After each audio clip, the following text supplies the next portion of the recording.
Welcome to the latest edition to the Rise Up Sea Red podcast, the best hour of Cardinals talk on the web. This is episode 209, coming off a bye week. The Cardinals didn't lose, so there's that. I'm your host, Jess Root from CardsWire.com, the USA Today NFL Wire site, and my co-host, as always, is Seth Cox from AvengeOfTheBirds.com, the SB Nation site, covering the Arizona Cardinals.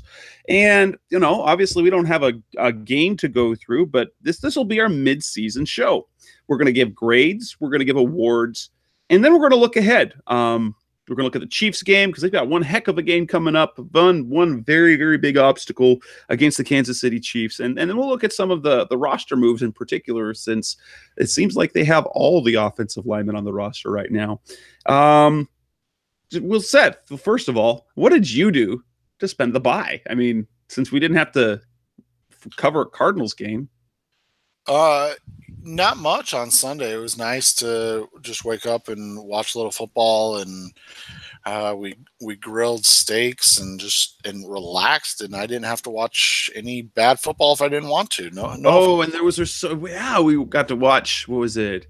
Yeah, you see the Rams game and the Patriots game. It was all sorts. I mean, it was just, I watched more football than I actually normally do because I didn't have pregame and postgame stuff to write about. So still wrote, but it was definitely different. But we get back into the grind of things. We're at the mid-season point. The Cardinals have a game on Sunday. And let's talk some mid-season grades by position. At 2-6, I can imagine what we probably will say is most of them are not that good. But let's go ahead and start, Seth. Start with the quarterback position. What grade would you give the position so far this year? I hate to do this. I guess I would say a D. I think it's probably an F, but the fact that there's been signs of life with Josh Rosen, because his grade, I mean, if we're being completely honest, is about a C. And then the work of one former Arizona Cardinal, Sam Bradford, is nothing short of an F. I mean, so I guess you just even that out and say a D, but it's probably more leaning to an F, but also I'll just say D because you want to give the rookie the benefit of the doubt on some of the things that he's struggled with, and we can, kind of put out of our mind the Sam Bradford era. I would, I would have to agree. I think the quarterback position deserves a trending upward D. I don't know if Rosen's done enough to make it a high D, but it's basically right now trending in the right direction. Bradford was abysmal, which is still is one of the biggest mysteries of the year, because Sam Bradford's never been abysmal. He's always been fine, productive, and he was just terrible in every sense of the way, every sense of the game, and every piece of everything. And then Rosen, he had that first game, he looked so good. Then he's looked more rookie-like, and then he brings the comeback. And so you have a grade that's trending in the right direction, at least. So it's not a stagnant D. It's an upward rising D. Right. It's one of those things where, you're a teacher, so you know this. Your quarter grade was an F, and now you're kind of at the halfway point of the second quarter, and you're like, hey, you're at a D, but you're moving towards a good spot where you could probably end the semester with the C in this class. Let's continue to pick it up, and who knows? Maybe Rosen kind of gives us some Pat Mahomes like games, and we get all the way up to a B level. That would be amazing, because that would take some fantastic play to get there.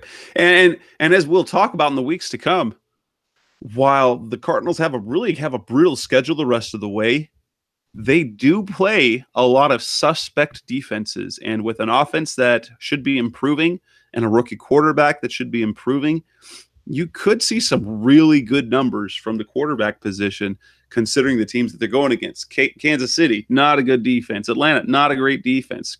Green Bay, not a good defense. Detroit, not that great a defense. San Diego's been solid across the board, but they're giving up 23, 24 points a game as well. And there's still no Joey Bosa, which with the Cardinals offensive line really, really helps. That's true. But yeah, so the quarterback position, it's a trending upward D. At running back, though. So running back's an interesting position because we were so excited about David Johnson, but we've gotten so little from David Johnson, whether it's his fault or not. It didn't. And I will say this about David Johnson. He doesn't. I mean, he's not getting much in space, but he still doesn't look like he's playing right. I'm not saying he's not healthy. He's just playing differently than he's played before. He's not hitting the burst. He's not hitting the holes as hard. He seems to be. It almost looks to me some of those things that his rookie year, some of that hesitation has re-entered, probably because he's thinking more than he should be. And so for the running back position, I mean, I know it's not some of his heart. I think it's at best, I think a C minus at best, and it's probably closer to a D. I was gonna say I'm going with a D because as much as it's not all David Johnson's fault, he doesn't look like David Johnson, and that is partially David Johnson's fault. Like you said, he looks tentative, he looks slow, he looks, it's just it like you said, it doesn't look like David Johnson. So it's really hard to give this a higher letter grade when, as you said, and we can be completely honest about this, they have not gotten a lot of production out of the running back spot. And that makes judging the spot, you either have to be brutally honest or you say, hey, this isn't his fault. He's still playing at a very good level. And I think it's giving him too much of a pass to say he's playing at a really good level. And here's the other thing. We're grading all the running backs. So even if you wanted to give David Johnson a C minus or a C, they've gotten literally nothing from anybody else. That is true. So the rest are getting Fs. So again, your average weight grade is going to be right around a D. That's true. Let's at receivers. So you've got Larry Fitzgerald, who's finally putting up some numbers. Christian Kirk, who's been fairly consistent. Chad Williams, who has it's hard to say he's played poorly, but he just hasn't been playing productively. You got J.J. Nelson dropping passes, and it's really hard to do this. But can you really give the receivers more than a D? Maybe even with Larry Fitzgerald and Christian Kirk? Can you really give it more than that? No, I don't think so. You can talk me into a C if you want to say that one, obviously Fitz is hurt, and two, or Fitz was hurt and, kind of struggled early on, and two, that you've gotten good production from a rookie in Christian Kirk. But I think the lack of growth from Chad Williams, not that there's no growth, but it just hasn't been as much as we had hoped.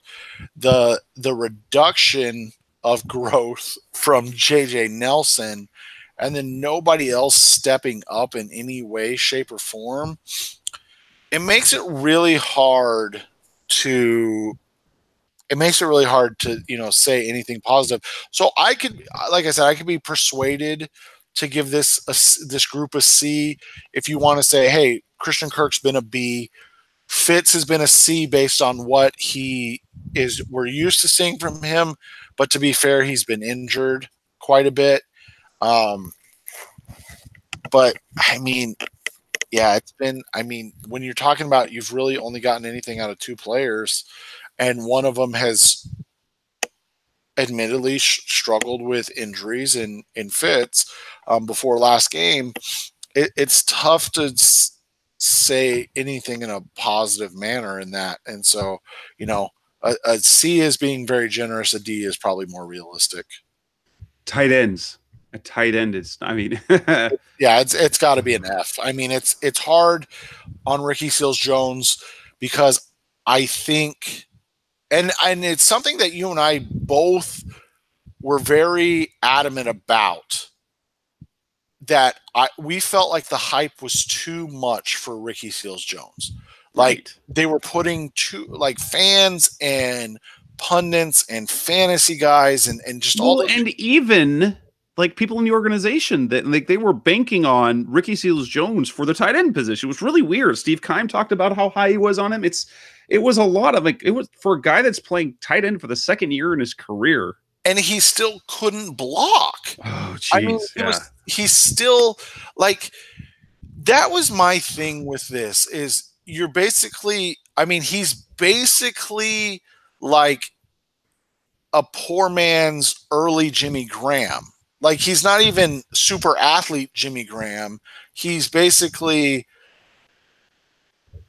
like old Jimmy Graham, but not as good of a blocker yet. You get what I'm saying? So, people were putting this, he's he's going to be a game changer, this, that, and the other. And it's like, can the guy just get on the field and see where he's at in his growth? Because he's never done it before. Right. And then one of the things we have to look at with his numbers, his 4 touchdowns that he's got in the 2 years. If you look, they were he was wide open. So, and I don't, not knowing the play design, how much it was that he did that, but it seems to be when his big plays come, almost every single time, it's because the defense left him wide open. So there was a mismatch, and it was a mismatch because there was a mistake. Right, exactly. So, yeah, then obviously Jermaine Gresham still doing kind of frustrating Gresham things. His play isn't even the issue. It's still that he's doing.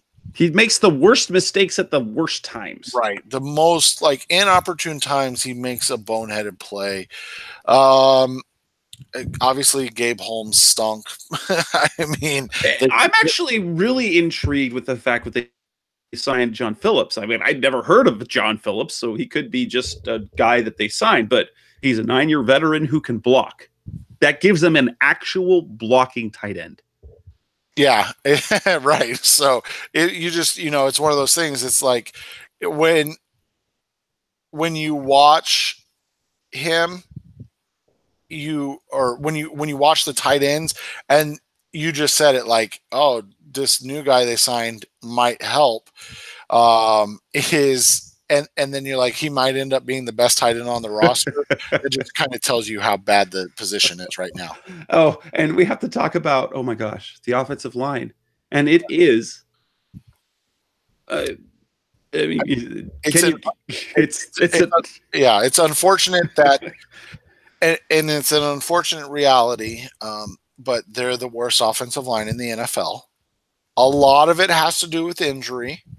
I'm not taking anything away from the guys that are out there trying their best that are struggling with injury. But at the same time, you have to say, you have to call a spade a spade. And right. DJ Humphries, inconsistent. Mike Iupati, great in the preseason and training camp. Looks like old Mike Iupati. Yeah, it looks like he's done. Iupati looks done. Mason Cole looks like a rookie. Yeah, he's quietly struggled quite a bit from I think you said it on the last podcast, how different is this offensive line if AQ Shipley's healthy? And I don't think we expected to say that, but it's the reality of it. When you look at Justin Pugh, I hate to say this, but I don't think you can say anything but he's been a bust thus far of a signing. I mean, obviously it's 8 games into year one, and he's missed what, 2 of them. But I mean, that's a bad $9 million signing right now, not for the future, just right now. And then Andre Smith, he's a very bad pass blocking right tackle. Well, and he was atrocious to start the season. Got hurt a couple times. Now, according to Pro Football Focus numbers, he's actually been pretty solid his last couple of games. Right, and he's and I think he kind of falls into the Fitz thing, and where they probably shouldn't, like, and you said it, like, he missed a couple games, but like he probably shouldn't have been playing until 2 weeks ago, maybe. So, I mean, but if you're out there, you still are going to get graded on it. Like, fair or not, like, you're going to get, people are going to have to say, hey, like, what did you do while you were out there? That was your choice to play through the pain. Right. And so, I mean, you at best, you could argue D-, but I don't think you can even make that a case, because the offensive line is kind of the core of all the issues that there have been. The Sam Bradford aside, there were issues with protection. So he wasn't comfortable, so he wasn't making reads. Sometimes he had protection, but he didn't trust his protection. So everything goes down to the fact that the offensive line, which was supposed to be a good run blocking offensive line, the running game is non-existent and the offense is non-existent too. So therefore, if everyone's playing badly, you can't have a good offensive line, because a good offensive line at least makes your other positions look fine. Yeah, and that's really the unfortunate and frustrating thing thus far, is that you expected this team to be better, and like you said, there was expectations of this offensive line. There was expectations of David Johnson. There was expectations of a now cut Sam Bradford, of unfortunately hamstring hampered Larry Fitzgerald, of a Chad Williams to step up, of a Ricky, like, literally every single player to a man you can look at and say you expected more than what you've gotten. And that, outside of maybe Christian Kirk. And he's really been a pleasant surprise, especially since we didn't think he would be much of a contributor this year, and he's been. So here's the weirdest thing with Kirk to me, and I don't want to take away anything that he's done, because he's, like you said, he's been a very pleasant surprise.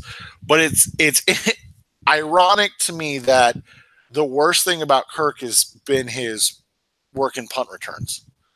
Right. The one thing that everybody expected him to do so well is actually, and I don't even want to say he struggled, he just hasn't really done it.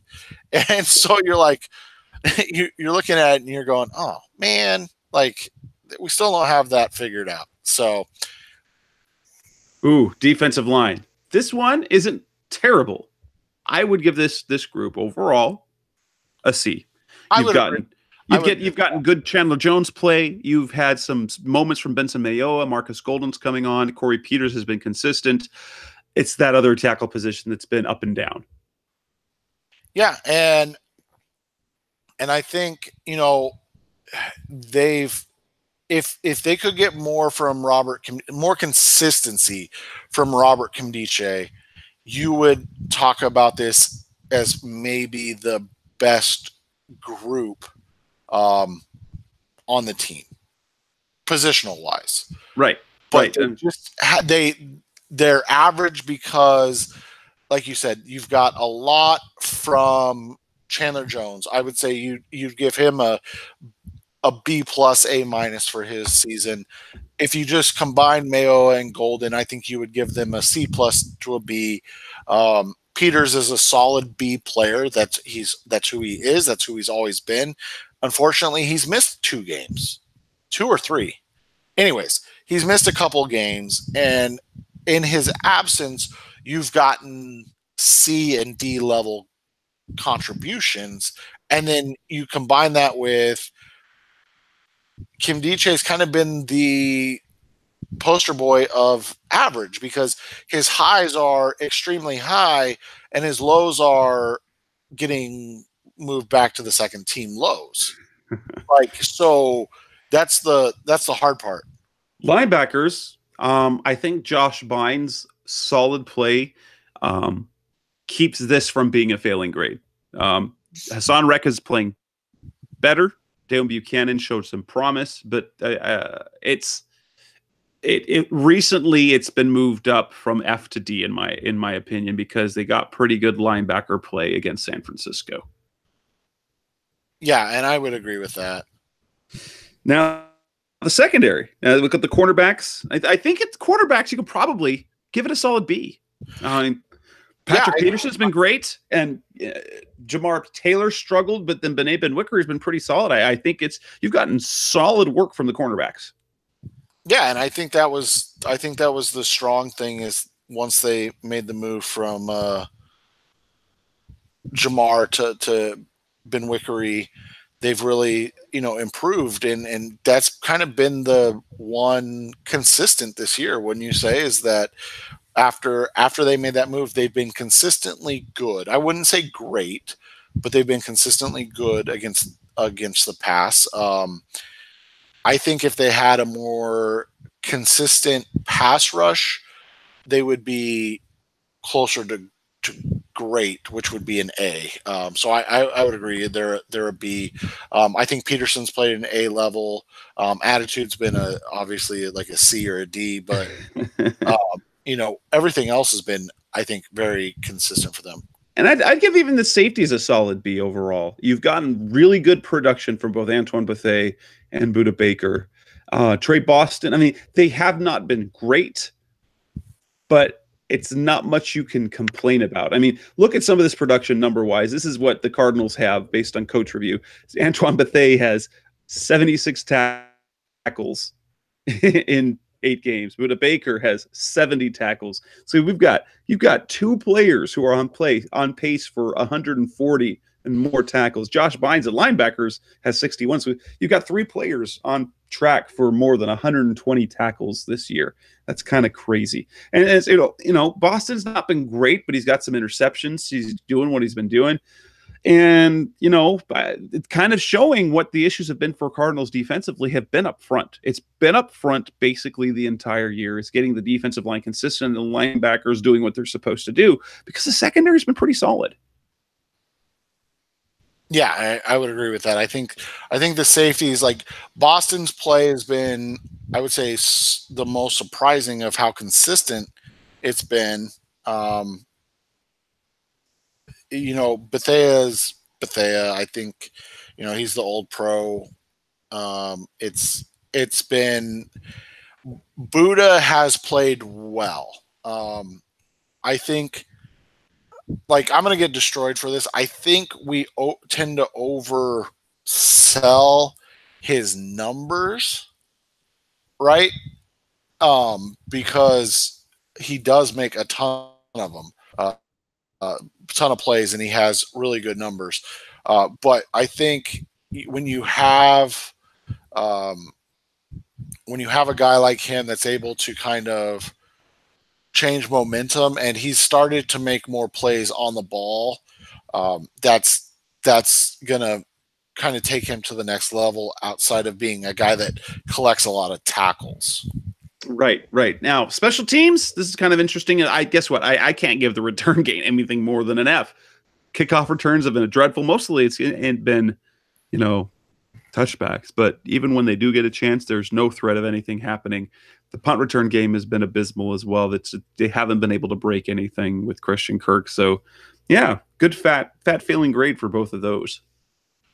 Yeah, and so when you look at it, it's unfortunate because I don't know if I understand what the point of Brandon Williams on kick returns was, outside of the fact that you just couldn't find a way to have TJ Logan on active because of numbers. That's And more or less. I think that's what it was. Yeah, so you just you went with Brandon because you wanted him on special teams, but the whole like thing is that he's been bad on specials. So like he's a terrible kick returner because he's never done it. So it's not. No, he had two. He had two in college. Right, exactly. So he's done it two more times than Jess and I in our entire lives. Yes. And in that sense, I don't blame him. It's not his fault. Like that was like when they had Andre Ellington back there. Right. It's not there. It's not as honestly. It's not as bad as Andre Ellington. No. Yeah, you're right about that. And Brandon Williams. I mean, you'd think would offer some potential because he's super athletic. He's really fast, and in addition to the elite movement skills, and he played running back, so he does add a bigger, more physical run back there with elite athletic skills. But he just doesn't have he runs really fast in a straight line to tacklers. Exactly. So the kicking game, what do you get?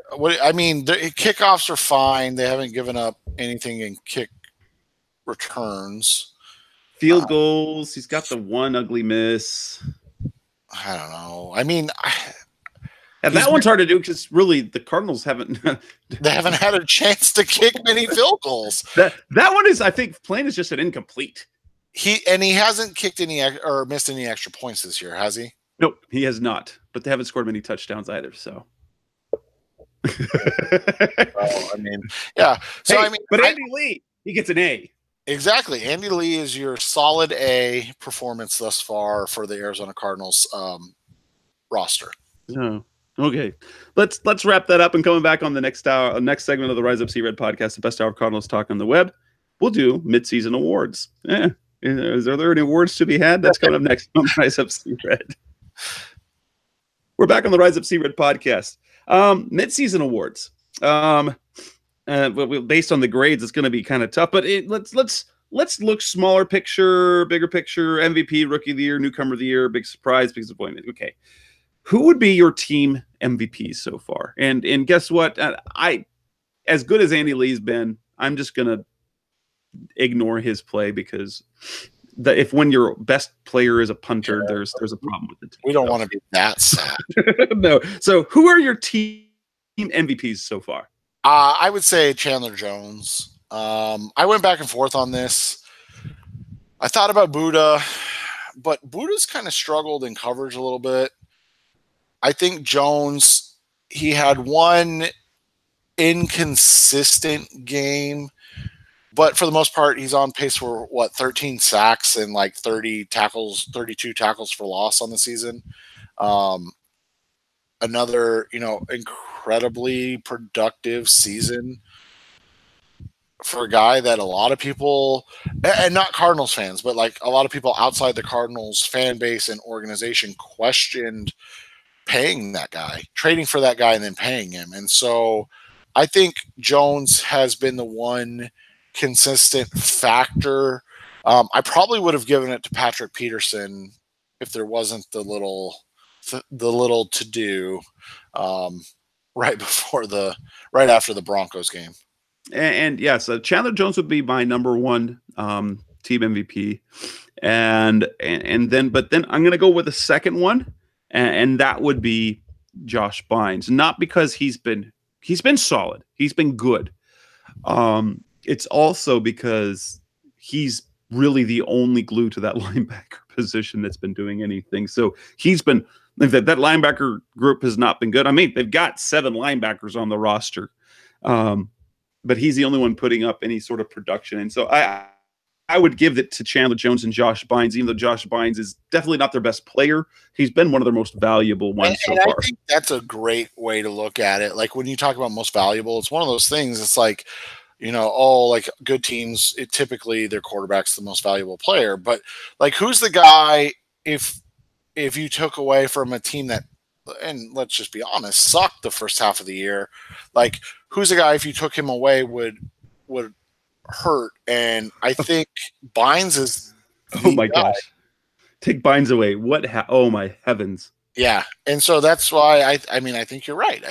Bynes is a really solid pick in there. So rookie of the year. Do you go Josh Rosen? Do you go Christian Kirk? Do you go Mason Cole? No, I go Christian Kirk. I think when it's all said and done, Rosen is going to win this award, like when we give it away on our final show of the season. But as of now, I would give it to Kirk because I think he's been the best rookie so far. Right. That makes sense. I don't think you can make much argument about that based on now. Here's the thing: the Cardinals have had significant rookie contributions because you've got, and here's a guy. This is going to be kind of out there, but as good as Christian Kirk's been, this is my dark horse guy. That's going to be Zeke Turner for his play on special teams. Not one of the draft picks, but he plays a significant part on special teams. What I think they said he might lead the NFL in special teams tackles. Now, the Cardinals have him credited with 11 officially. He has 9, and I think that leads the NFL. Christian Kirk's been great. Josh Rosen will probably end up being that guy because he's growing and doing quarterback things. But, right now, I still think the most outstanding would be Zeke Turner, even though he doesn't do it on the offense or defense. It's coming on special teams.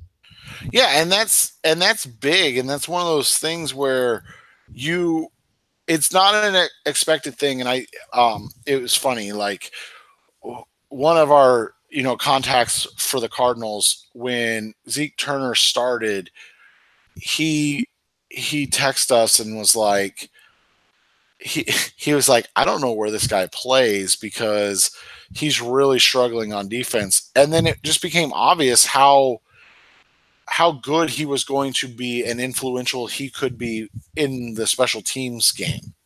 And so, even like for guys that work for and are there every day, when you're looking at things like offense and defense, it's hard to find spots for everybody, but sometimes there are guys who are just special teams guys. I mean, the Patriots have had Matthew Slater, and he's been to 19 Pro Bowl? Probably. But he's been with the Patriots, and he's literally a Pro Bowler every year as a special teamer. And when you look at it from that stance, it makes sense. Right. And it was one of those cases, like when they picked up that rookie class, when you're looking at the undrafted rookies, you felt, he's Buddha's buddy from Washington. And you don't hear anything about him in rookie camp or in mini camp or in OTAs. And you even get to training camp, you don't really notice it, but it's during the preseason games, and he's in on every single special teams play, and he is leveling guys. Now, he isn't picking up those tackles nearly at the rate as he was at the beginning of the year, because guess what? Teams have figured out that he's really good at special teams, and he was not a standout player at Washington. Not at all. Except on special teams. He was a standout on special teams. And guess what? That translates. That sort of thing translates. And I think there might be a little bit upside that maybe I'm just a little overexcited about, but maybe there's some upside to him playing linebacker in the future, because that's where they have him playing now. It'd be interesting to see what he can do if he can figure out the scheme. Yeah, and so we'll see what happens with that. He's been a nice find for them in a otherwise kind of bad year. Who would be overall your best newcomer so far? This is a tough one. I wanted to give it to Trey Boston, but I think I'm going to go with Ben Wickery, because he really solidified and stabilized that secondary when they brought him in.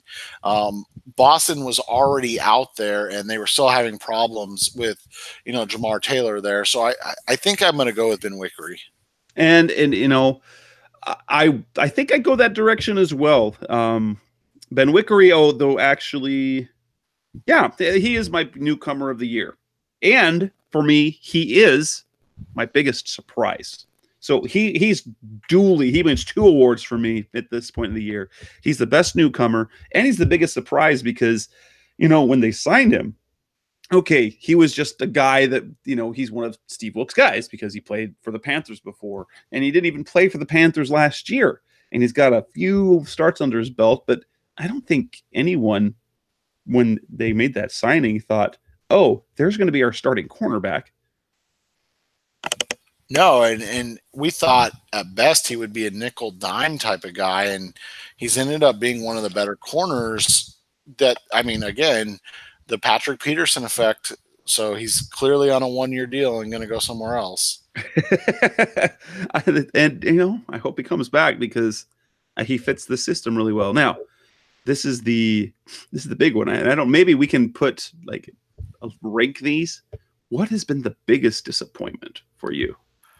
I think it's a toss up, but I'm going to go Bradford. And I don't know why, because I never liked it. I was against it from the start, but what a huge disappointment that was to watch him look completely washed. There's nothing more you can say about it. He just looked like he had nothing left to give. And that's saying something because that guy's given his body to the NFL. To football, to the NFL. His knee is basically made of paper mache. His arm looked considerably weaker this season, and he had to play behind just what can only be defined as a completely atrocious offensive line. And yeah, I wrote about it. I think we can qualify Sam Bradford as probably the biggest free agent mistake or bust the Cardinals have ever had. And they've had some pretty big ones, but I because of the expectation, because of the money, the fact that he was benched after 3 games. You have to think, because our expectations for the Cardinals this season were in part predicated on having a competent Sam Bradford to manage the game and not screw things up. And he looked, he played like the preseason game when he came in. Remember, he looked great. There was a couple series that he was. You had a view of what's going to happen. This is the offense they're going to have. They're going to open things up, but it was a combination of maybe he was afraid of getting hurt, so he was playing not to get hurt. He was uncomfortable in the offense. He was uncomfortable behind the offensive line and knew that he had a rookie quarterback breathing down his neck. Yeah, and it was a joke, but it wasn't really a joke. It was Sam Bradford's your quarterback. That means you're getting your franchise quarterback right now, because that's kind of been the running joke for him. He went from Goff to Wentz to Kirk Cousins to Josh Rosen. That poor guy. He's the guy. He's the person you date before you find the one you're going to marry, right? That's basically who Sam Bradford is now in his career. So I expect the Giants or the Jaguars to go ahead and pick him up shortly to then guarantee that they get their franchise quarterback next year.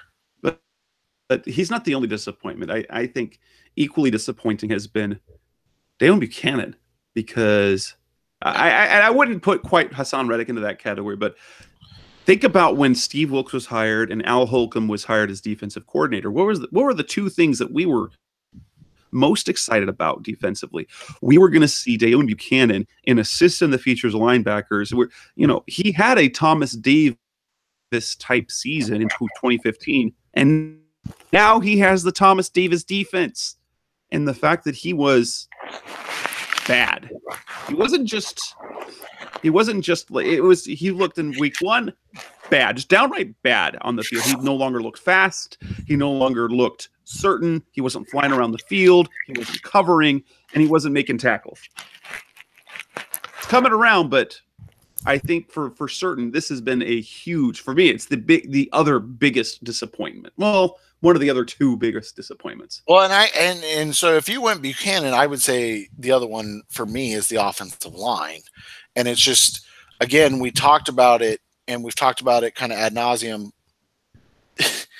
Steve Wilks has thrown as much at the wall along the offensive line as conceivable. I mean, just anything you can think of, he's tried it, and he's basically failed at every turn. And I'm not going to put it all on Steve Keim, but at some point it's all on Steve Keim, right? Like that's the hard part, is that he has continued to throw different things at the offensive line, different, whether it's first round picks or now day 2 picks or late round picks or high price free agents or middle of the road free agents or undrafted free agent. I mean, like, nothing has stuck and nothing has really taken off. And again, we talked about it in the grades. This is considered the worst offensive line in the NFL.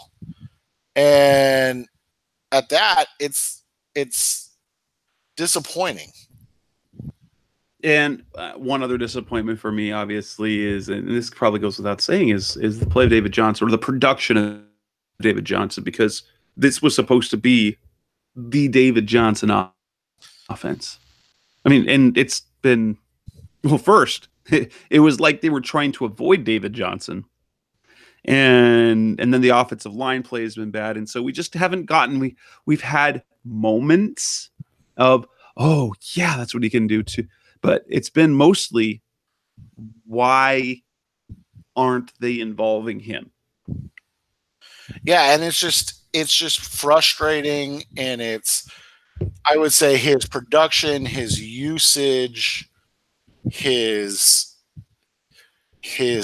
at times, his effort level have all been disappointing in this season. And I think that should wrap up our awards. When we come back to the next segment of the Rise Up Sea Red podcast, the best hour in Cardinals talking on the web, we're going to look ahead to the Chiefs. Yeah, the Chiefs. That's coming up next on the Rise Up Sea Red podcast.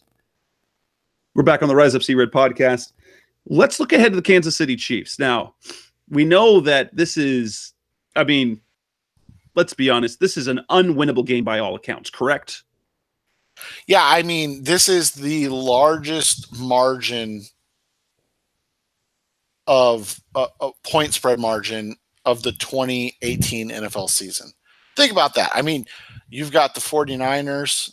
The 49ers played Green Bay on Monday Night Football.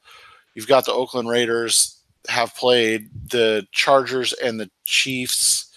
You had the Bills going to Minnesota.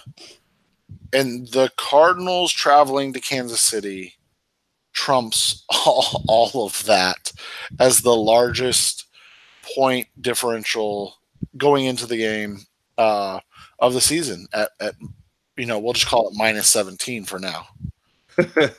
Yeah, it's the initial line was anywhere between 16.5 and 18.5. There's some incredible numbers. Now, we look at this Chiefs team, and it is just so completely dominant offensively. They are averaging 36 points a game.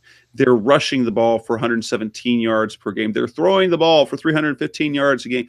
They have over 2,000. So they're on pace for having over 5,600 yards passing. It's absurd. What they're putting up are video game numbers. It's like you're playing Madden.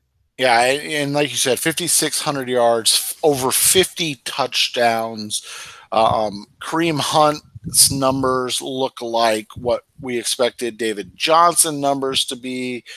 It's just, I mean, from a statistical standpoint, this is right now one of the greatest offenses we've seen in the NFL's history. I mean, we're talking about at the level, if not slightly better statistically, maybe not, maybe not when it's all said and done, but statistically, than like the undefeated New England Patriots of Oof. 2007. This is statistically better than the greatest show on turf, St. Louis Rams. And so let's look at that. So matching up defensively against this team is going to be a beast. So first of all, the running game, which Cardinals have not been good against the run, is there any chance that they can contain Kareem Hunt? I mean, no, but but the reason is not because the Cardinals defense is bad. It's that it's a combination of two things. One, the Cardinals defense isn't great, but two, the Chiefs have a very good offensive line, and they have a fantastic running back in Kareem Hunt. But more than anything else, they are incredible at scheming things open for Hunt in a number of different ways. That doesn't sound promising. Now, where do the Cardinals match up? Well, I think here's the one thing that you kind of think that it'll be okay. Patrick Peterson can at least take away Tyreek Hill to some extent. Now, obviously, they're probably going to find him matched up against other teams, but at least for me, you think you can mitigate that. Vinay Benwickery is pretty solid, so Sammy Watkins. So what you might be able to, the receiver production might not be what kills the Cardinals. Right, and that's nice to see. The other thing is they've got so many weapons, and the first thing that you see on it is going to be, you talked about Tyreek Hill. He's on pace for something crazy like 1,300 yards and 12 touchdowns. But they've got Sammy Watkins as their number 3 option, really their number 4 option after Hill and Hunt, and then their tight end Travis Kelce, who's the best tight end in the NFL right now, because he is basically what Gronk was a couple years ago when Gronk was healthy. He buries people in the run game, and he's an impossible matchup in the passing game, and so the question becomes who guards him. Is Trey Boston back? Can Trey guard him? If not, is it Bethea? You cannot put Deion Buchanan or Hassan Reddick on them. It'll be, I mean, he'll go for 200 yards and 3 touchdowns. So the question is, how do they defend him? That's really what the problem becomes, is that the Cardinals, I mean, we just talked about it. They are talented in the secondary, but at some point you can't keep up with what is an extremely talented and diverse Kansas City offense. Now, here's the other side of the ball. This is where maybe you have a little bit of hope. Now, you can't have too much hope. The Cardinals' offense has still been pretty atrocious, but the Cardinals, if they're going to improve offensively, because Byron Leftwich is calling plays, and because the offensive line is getting healthier, and because Josh Rosen is developing, the Kansas City defense is pretty dang bad. And so maybe the Cardinals can score points. And, I guess my goal for this game, obviously I'd like a win. That seems kind of absurd. Can the Cards cover? I think they can. I think they will cover, because I think they're between the bye week and the fact that Kansas City definitely is weak defensively. They can stay within 2 scores. Well, and that's kind of, I mean, you and I were talking about it off the air. Like, how do you grade this game? Obviously, a win is a huge thing, but do you grade this on I think you have to grade this on a curve, and you say to yourself, like, hey, All right, the Kansas City Chiefs are averaging 36.3 points per game. All right, so let's be semi-realistic and say, okay, they're not going to hold them to 15 points or 17 points. So it's just, I mean, it's not going to happen. If it does, at me at scoxfb and be like, hater, whatever. But it's just not going to happen. But if you hold them to 27, I mean, if you hold them not 2 scores underneath their season average, I think that's a win, right? Like that's a good defensive effort against the best offense in the NFL. And then to your point, so what happens if you give up 27 and you score 14 or 17? Yeah, it's not a great game by any means, but I mean, you're keeping it respectable. You're giving your team a chance, and it's showing that your defense is moving in the right direction.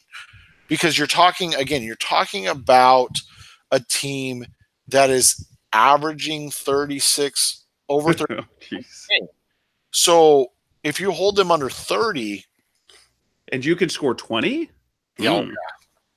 So I think that's kind of how you grade this game. Obviously, if the Cardinals come out and prove Jess and I wrong, and you guys all want to go ahead and add us and tell us that we're idiots, and we should have faith in the team and coaching staff, feel free. We're going to be extremely happy to be wrong about this. Yes, you guys know me. I'm optimistic. I like. Can the Cardinals win this game? Can they? I mean, Minnesota lost to Buffalo at home, so there's always that. So if Buffalo can beat Minnesota in Minnesota, the Cardinals can beat the Chiefs on the road. Will they? No, but I do expect a competitive game. That's really what I'm hoping for. A competitive game. With the season, with the rest of the season, how the schedule lines up, they've got some really tough schedule, and we talked about it off the air. Also, essentially, wins and losses matter, but what matters is they win and lose. They can't have any more embarrassments like in Los Angeles or like against Denver. They can't have any of those anymore. But if they have a lead that they blow, or a comeback that doesn't quite go through, those are steps in the positive direction, especially when we're in progress and development mode. Yeah, that's the other thing, is you have to be realistic where you are as a team. And right now, as a team, they are a bad team, and so you're looking for growth and you're looking for continued development. And what they did on Thursday Night Football was the opposite of that. And then they came back and they went in the right direction the next week. So, like just said, obviously the goal is to win every football game, but the reality is, are you getting better each week? Are you creating a product that is not only watchable for the fans, but is proving to the players to buy in because you're headed in the right direction? You willing to make a prediction? I think I am. I think this is going to be a 29-23 game. I'm going to say 31-20. They cover, and they hold them beneath their season average, which is a positive thing all around. As positive as you're going to get for, obviously, the unfortunate reality of what we're kind of dealing with this year. When we come back for the last segment of the Rise of C Red podcast, we'll talk about some of the roster moves, the say goodbye to Sam Bradford, and discuss what are they doing on that offensive line on the roster. That's coming up next on Rise of C Red. The Rise of C Red podcast, the best of Cardinals talk, is back, and we have a few roster moves. Sam Bradford cut, John Wetzel to IR, Kendall Wright back on the roster. They added Colby Gossett, a guy named Colby Gossett, a week ago to the roster, letting one guy go. They added as well. They signed off another practice squad. Zach Golditch, a Golditch. That's not a real name, but he's apparently a real person. Now, what the Sam Bradford release, that's a tough thing. And I know they needed the roster spots, and I know that Steve Wilkes, I mean, and Sam Bradford wasn't going to play, so I get that. But does go in bad form when you've got a team captain that you've let go, and he and by all accounts has not been a problem and in the locker room. Now, lucky for him, he's going to get all his money except for the roster bonus. He's cleared waivers so he could sign wherever he wants, or he might be done. Did it come as a surprise for you? Now, yeah, aside from the timing, where it's a Saturday afternoon of the bye week, I don't know why they did it then. Because they had to make life difficult for you and I. Yeah, jeez. But I mean, were you surprised by it? I am a little bit, but it also, I mean, they said best for the organization, so it frees up a roster spot for someone else when they've got depth problems. It lets Sam kind of off the hook, and gives them an extra 6th round pick of a compensatory pick in the NFL draft this next year potentially. So if there were reasons to do it, but it's, you wanted Sam around Josh Rosen as much as you could, and now you took that off the team.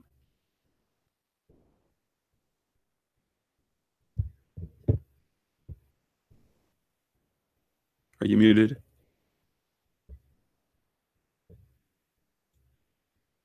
Can't hear you, Seth.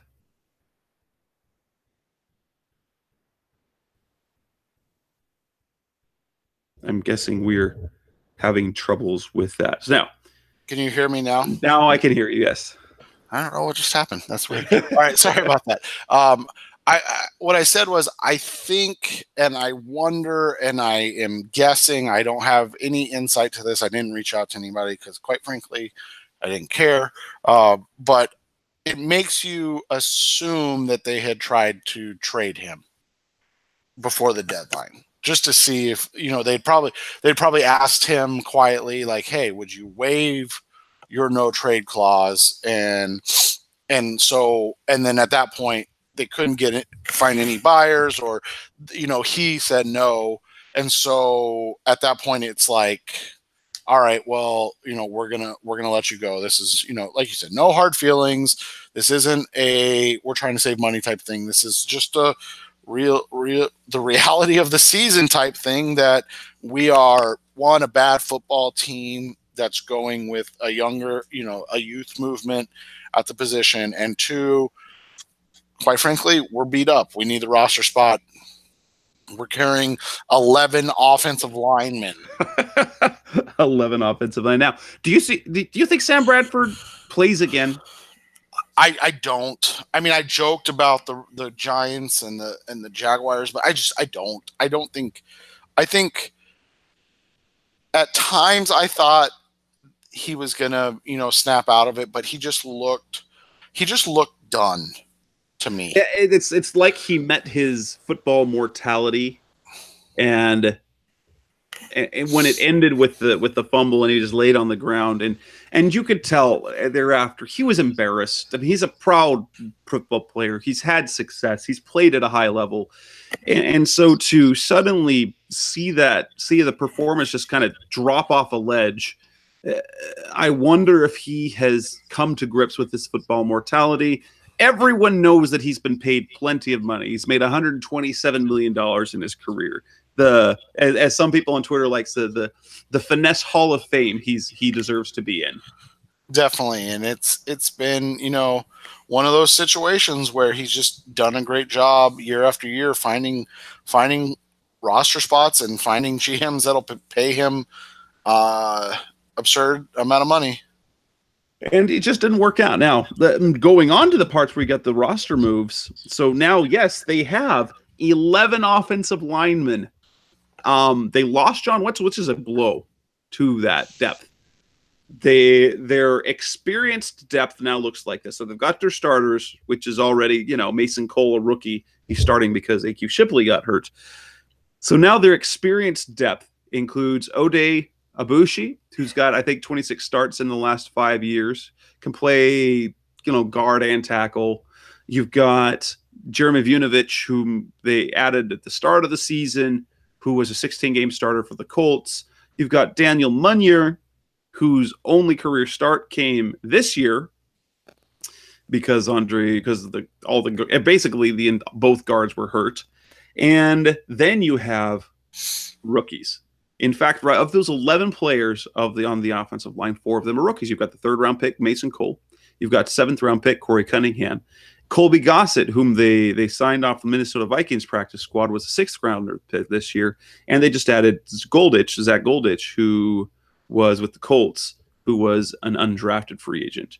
What do you think they're trying to do with the offensive line? It's kind of an interesting movement they're making. I think it's just the fact that kind of what we talked about. The offensive line is disappointed. They've thrown as much and now more as they can to fix it, and it's just going to continue to be a kind of a revolving door, if you will, until they figure out a way to fix it. And so until that happens, how do you do anything but continue to throw bodies at it and see if Ray Brown and company can find a match that fits what they need? And so we look at the offensive line, and now the depth chart, the way it looks right now, and it's kind of interesting. And obviously, the depth chart doesn't necessarily mean anything into how they go in rotationally. They've got Corey Cunningham now, the back at left tackle, DJ Humphries. Vunovich is the backup to Mike Upai, left guard. Daniel Munyer at center. Ode Abushi at guard. Zach Golditch is your backup right tackle, and Colby Gossett is your 3rd string guard. In reality, I would guess that how things will actually go, Jeremy Vunovich is reserve number 1 for the interior, with Abushi being reserve number 1 at tackle. And then after that, it's kind of crapshoot, I would guess. Yeah, and it's going to be completely interesting to see how this goes from here on out, because we've seen Upati, Pugh, and Smith have an injury history. Can they stay healthy? I don't think anything happens with Cole. I'd be really shocked if anything happened with Cole at this point. I think they're just going to kind of let him learn and take his lumps with Rosen, and then Humphries is the one they've needed to stay healthy, and let's not jinx it. And because here's the other thing: who'd they just lose? John Wetzel, who's the guy that you kind of always was the Band-Aid to all the injuries they've dealt with, and now he's gone. Yep, and so now you're left with not much depth, a lot of youth, and maybe they turn into something. But if they now, granted, 2 of these guys, in fact, 3 of them, Corey Cunningham, he's been inactive every game, and these 2 other guys were on practice squads on other teams, so they weren't good enough for their actual squad. And so it's just, hey, we'll see what we can do. Can Ray Brown coach these guys up? And hopefully Ray Brown doesn't turn into Russ Grimm, because he has not improved this offensive line thus far. Yeah, and you and I talked about that off the air, and I was like, is this another Russ Grimm situation where you've got a guy that's a proven commodity and he comes here and forgets what he's doing? Or I don't know. I mean, it's frustrating, because that was like the Al Holcomb, Steve Wilkes defense, that was one of the big things I liked about this staff. Was I felt like they got teachers, and they needed desperately teachers, and all of a sudden the guys that I expected to make improvements are all worse or just as bad. And so that's hard to deal with. And with that, we'll wrap up this edition of the Rise Up Sea Red podcast, the best hour of Cardinals talk on the web. We've given awards, we've given grades, we've talked about the Chiefs. Maybe we will be back in a week, but maybe, just maybe, a Cardinals win? Not likely, but hopefully at least a competitive Cardinals team. We'll talk about that next week as we record next Tuesday night, publish that on Wednesday morning, Wednesday afternoon, whenever I can get that posted. That's Seth Cox. I'm Jess Root. Thanks for listening. And this is the Rise Up Sea Red podcast.